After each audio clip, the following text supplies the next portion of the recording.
Hello everyone. In this tutorial, I'm going to show you how to stop Google Chrome from blocking downloads.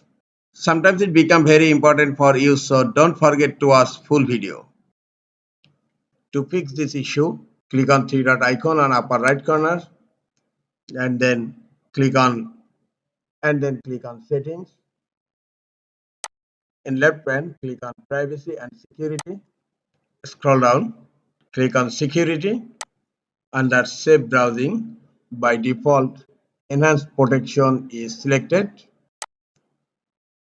and this one is safe for everyone. But to fix this issue, you can temporarily enable no protection, but it's not recommended. It's for temporary. Now click on turn off safe browsing. Hope this will solve your issue. From now, Google Chrome will not block your downloads.